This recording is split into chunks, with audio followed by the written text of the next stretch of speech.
ৰাজ্যৰ দ্বিতীয় পৰ্যায়ৰ পঞ্চায়ত নিৰ্বাচনলৈ মাজতে মাথোন কেইটামান দিন বাকী থকা সময়তে প্ৰাৰ্থীসকলে তুংগত কৰি তুলিছে নিৰ্বাচনী প্ৰচাৰ। হাজো শুৱালকুছি বিধানসভা সমষ্টিত প্ৰাৰ্থীসকলে চুকে কোণে বেনাৰ পোষ্টাৰ আঁৰি লগতে ঠায়ে ঠায়ে নিৰ্বাচনী সভা অনুষ্ঠিত কৰি প্ৰচাৰ চলাই ভোটাৰ ৰাইজৰ মাজত সোমাই পৰিছে। সমান্তৰালভাৱে ৮ নং হাজো আঞ্চলিক পঞ্চায়তৰ অন্তৰ্গত ৭১ নং শনিয়াদি গাঁও পঞ্চায়তৰ বিজেপি অগপৰ মিত্ৰজোঁটৰ আঞ্চলিক সদস্য পদৰ প্ৰাৰ্থী জেচিনা হকৰ সমৰ্থনত নিৰ্বাচনী প্ৰচাৰ ব্যাপক হাৰত চলাইছে। নিৰ্বাচনী প্ৰচাৰ সভাত বিজেপিৰ অসম অনুসূচিত জাতি মৰ্চাৰ উপসভাপতি প্ৰকাশ চন্দ্ৰ দাস আৰু বিজেপিৰ যুৱ মৰ্চাৰ ৰাজ্যিক সভাপতি ৰাকেশ দাসে কংগ্ৰেছ দলক ক্ষুৰধাৰ সমালোচনা কৰি বিজেপিৰ মিত্ৰজোঁটৰ প্ৰাৰ্থীক বিপুল সংখ্যক ভোটৰ ব্যৱধানত জয় কৰাবলৈ আহ্বান জনায়। ইফালে ভোটাৰ ৰাইজক হাতীৰ ছবিত ভোটাধিকাৰ সাব্যস্ত কৰি মিত্ৰজোঁটৰ প্ৰাৰ্থী জেচিনা হকক জয়যুক্ত কৰিবলৈ আহ্বান জনায়।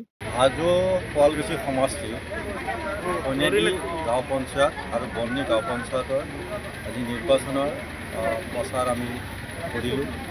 শনিয়াদি গাঁও পঞ্চায়তৰ অসম গণ পৰিষদ আৰু ভাৰতীয় জনতা পাৰ্টীৰ মই এতিয়া প্ৰাৰ্থী জেচিনা হক আৰু বৰ্ণি পঞ্চায়তৰ ভাৰতীয় জনতা পাৰ্টীৰ ইছুফ আলীৰ সমৰ্থনত ৰাইজৰ মাজত গৈ নিৰ্বাচন প্ৰচাৰ চলাইছোঁ। আৰু এই দুটা ঠাই এটা জাতীয়তাবাদী শিবিৰৰে এইটো দুৰ্গা, বিশেষকৈ শনিয়াদি গাঁও পঞ্চায়ত যোৱা বহু বছৰৰ পৰাই ইয়াত অসম গণ পৰিষদৰ সদায় প্ৰাৰ্থী হৈ আহিছে। এইবাৰ অসম গণ পৰিষদৰ প্ৰাৰ্থী হিচাপে শনিয়াদি গাঁও পঞ্চায়তৰ আঞ্চলিক পঞ্চায়তৰ সদস্য জেচিনা হকে ইতিমধ্যে নিৰ্বাচনত অৱতীৰ্ণ হৈছে। এই অঞ্চলৰ জনসাধাৰণৰ যথেষ্ট উৎসাহ, যথেষ্ট আনন্দ পাইছে যে এজনী উঠি অহা মহিলা যুৱতীয়ে ইয়াত নিৰ্বাচন অৱতীৰ্ণ হৈছে। আৰু এই অঞ্চলত বিভিন্ন সমস্যা ইতিমধ্যে ৰাইজে ভুক্তভোগী হৈছে। কংগ্ৰেছৰ অত্যাচাৰ, কংগ্ৰেছৰ যি আগৰ পঞ্চায়তৰ জিলা পৰিষদৰ সদস্য আছিলে তেওঁলোকৰ অপশাসন সকলো দেখিছে। এতিয়া অপশাসনৰ পৰা মুক্ত বিচাৰিছে ৰাইজে আৰু সংখ্যালঘু অঞ্চলত মানুহ উন্নয়ন বিচাৰিছে।